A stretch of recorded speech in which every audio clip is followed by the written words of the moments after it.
কেন্দ্র সরকার এবং রাজ্য সরকার বর্তমান যে উদ্দেশ্য বা স্বসহায়ক দলকে নিয়ে আগামী দিনের যে পরিকল্পনা রয়েছে, নিশ্চিত সেটা আগামী দিনে আমরা ত্রিপুরা রাজ্যে খুব শীঘ্রই তার একটা বাস্তব রূপ আমরা দেখতে পারব। আজকে গোটা দেশের যে জনসংখ্যা রয়েছে, এই জনসংখ্যার মধ্যে 50% অর্ধেক রয়েছে আমাদের যারা মহিলা। পুরুষের সংখ্যা যত, মহিলাদের সংখ্যা তত রয়েছে। এই যে বড় মাত্রায় এটা মহিলার সংখ্যা রয়েছে, তৎকালীন প্রয়াত প্রধানমন্ত্রী জনসংখ্যার যে মহিলা রয়েছে তাদেরকে কাজে লাগাতে হবে। পরবর্তী সময় বর্তমান প্রধানমন্ত্রী নরেন্দ্র ভাই মোদীজি সেই লক্ষ্যকে, সেই কাজটাকে আরো এগিয়ে নিয়ে যাওয়ার জন্য পদক্ষেপ নিয়েছেন এবং সেটাকে গুরুত্ব সহকারে নজর দিয়েছেন যে অ্যাসেটের উপর। এবং 2018 সালের পর আমাদের রাজ্য সরকার তথা প্রাক্তন মুখ্যমন্ত্রী এই রাজ্যের স্বসহায়ক দল এবং এই রাজ্যের মহিলাদেরকে স্বসহায়ক দলের মাধ্যমে তাদেরকে সশক্তিকরণের একটা পরিকল্পনা হাতে নিয়েছে। কারণ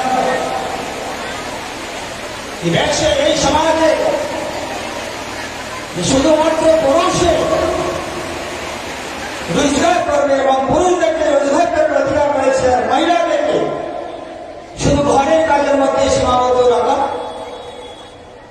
এটা দেশের জন্য যেমন ক্ষতি, এই সমাজের জন্য ক্ষতি এবং আমাদের আর্থিক বিকাশের জন্য একটা বড় বাধা সেখানে আমাদের দাঁড়াচ্ছে।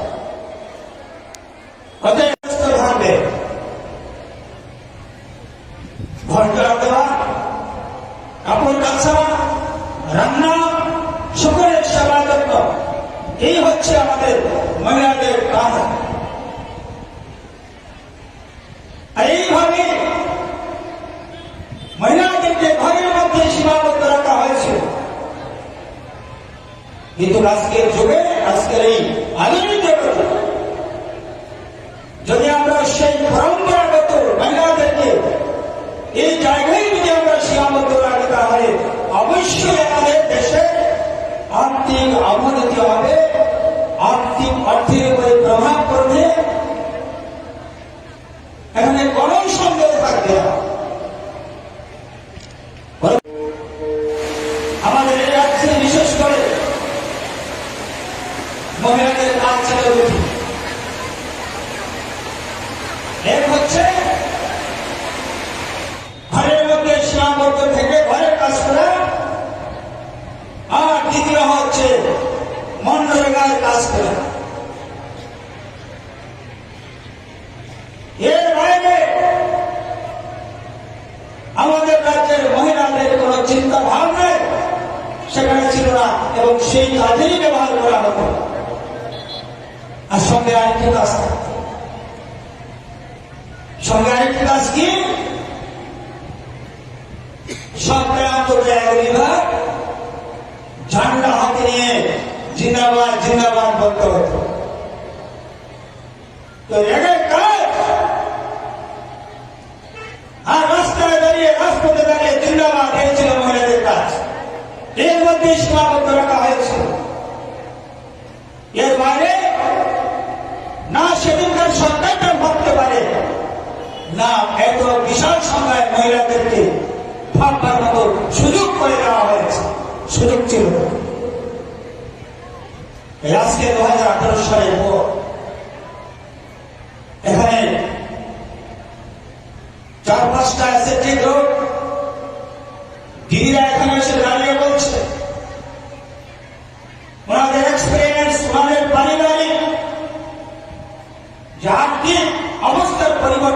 আপনাদের সামনে তুলে ধরা হয়েছে। সত্যি সেটা আশ্চর্য লাগে এবং নিশ্চিত আপনারা সেখান থেকে অনুপ্রাণিত হবেন, উৎসাহ পাবেন। সমস্ত গ্রুপ আগামী দিনে এই জায়গাতে চলে যাবো আমার বিশ্বাস রয়েছে। সেটা এইভাবে গ্রুপকে সহযোগিতা করে আজকে সেই জায়গায় নেওয়া হয়েছে। 2017 সাল বা 18 সালে আমরা দেখেছি এর আছে এসএসজি গ্রুপের সংখ্যা ছিল মাত্র 4,000 সারা ত্রিপুরা রাজ্যে। তেমন কোন সুবিধা নেই। 5,000 টাকা পেয়েছে এখন বলছে কি হয়? 5,000 টাকা দিতে হবে। একটা গ্রুপ সে কিছু করতে পারবে? কোন ইন্ডাস্ট্রি লাগাতে পারবে? কোন অবস্থায় সেটা সম্ভব নয়। আজকে এই স্বসহায়ককে সাহায্য করার জন্য ত্রিপুরা রাজ্যে কোটি কোটি টাকা দেওয়া হয়েছে। আজকে লাখ পরিবার আর্থিকভাবে স্বয়ং সম্পূর্ণ হওয়ার পথে, স্বনির্ভর হওয়ার পথে।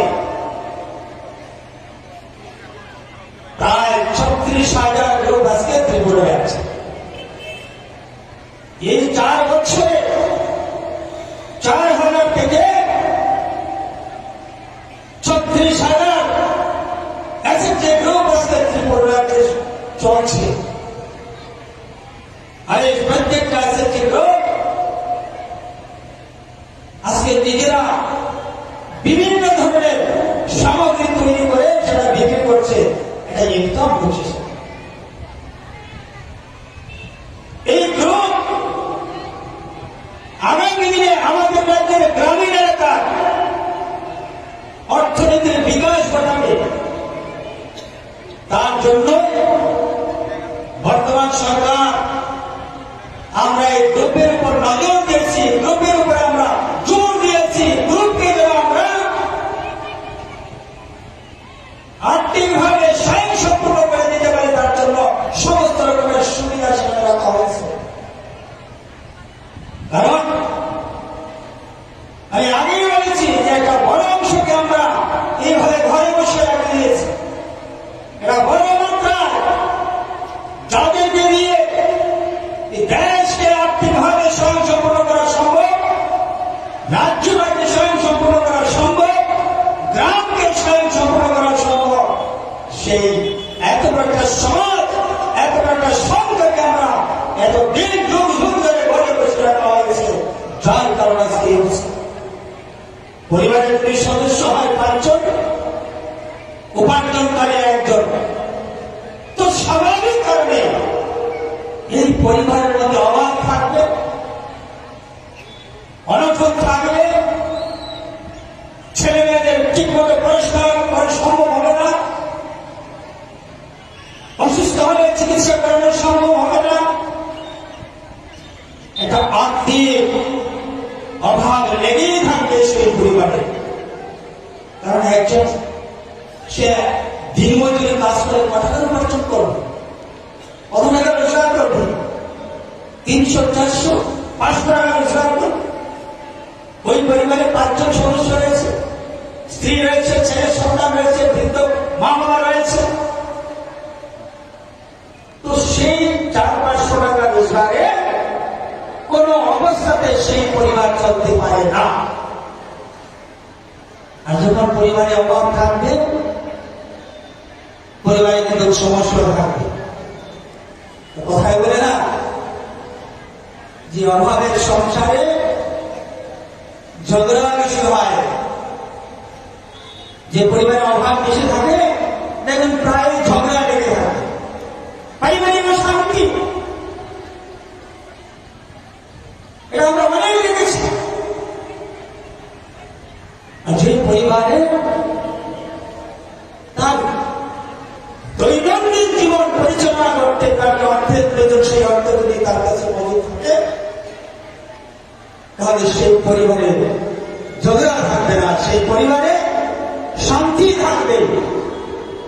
তো এইদিকে আজকে এসএসজি গ্রুপের মাধ্যমে যেমন পরিবারে একটা রোজগার আসছে, পরিবারের শান্তির বাতাবরণ তৈরি হচ্ছে, ভাবতেই পারেনি। এবং এই এত বড় একটা সমাজ, মহিলা সমাজ রয়েছে, তাদেরকে কাজে লাগানোর জন্য কোন পরিকল্পনাই নেওয়া হয়নি। আজকে এই পরিকল্পনা নেওয়া হয়েছে, মহিলা সশক্তিকরণের কথা বলা হচ্ছে। মহিলাদেরকে সশক্তিকরণ করতে হবে, তার জন্য বর্তমান সরকার বহুমুখী পরিকল্পনা হাতে নিয়েছে। 33% রিজার্ভেশন, 33% রিজার্ভেশন দেওয়া হয়েছে সরকারি চাকরির ক্ষেত্রে। এটা খুশি হবে না আপনারা?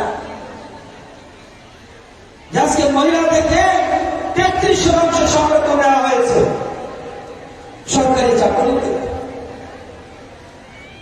এই সংরক্ষণের জন্য আমরা অনেক কথা শুনেছি, অনেক লড়াই সংগ্রাম আন্দোলন আমরা দেখেছি ত্রিপুরাদের মধ্যে।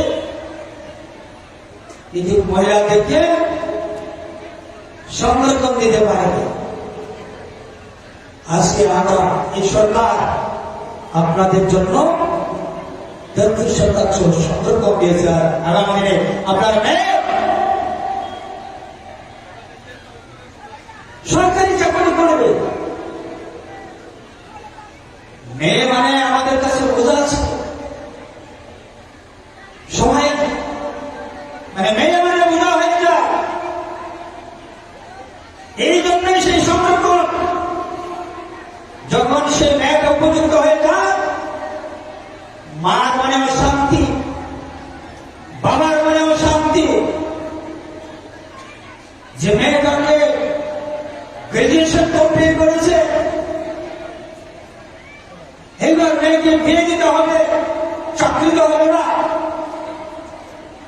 কোথায় বিয়ে দেবো, কিভাবে বিয়ে দেবো, ভালো একটা পাত্রের হাতে তুলে দিতে হবে, তো তার জন্য পয়সা লাগবে। তখন মা বাবার মনে একটা আস্তে আস্তে চিন্তাগ্রস্ত হয়ে পড়ে এবং মনে মনে ভাবতে শুরু করে যে মেয়েটা মাথার উপরে একটা বুঝা হয়ে গেছে। মেয়ে মানে বুঝা হয়ে গেল মা বাবা, এটা কোনোদিন ঠিক নয়।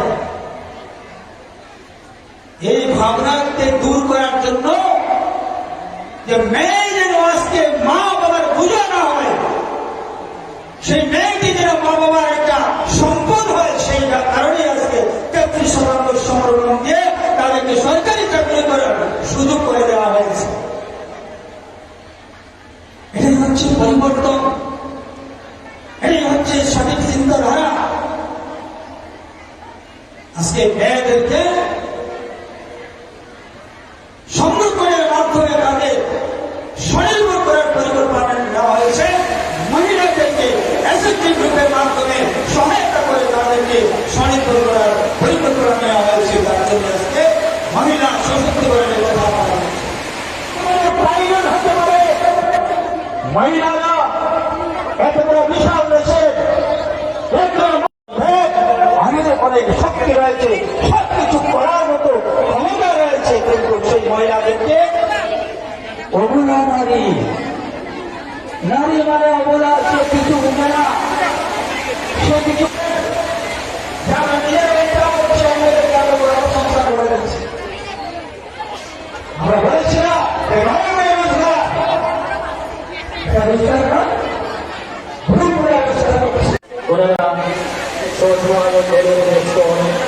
এখানে দেওয়া হচ্ছে, সেই স্টলগুলি ওনারা পরিদর্শন করছেন। আপনারা চর্চায় করে যারা দিদিরা প্রাকৃতিক দুর্যোগে মধ্যেও আপনারা এখানে ত্রিপুরা আরবান লাইভলিহুড মিশনের পক্ষ থেকে আপনাদের আন্তরিক ধন্যবাদ জ্ঞাপন করছি।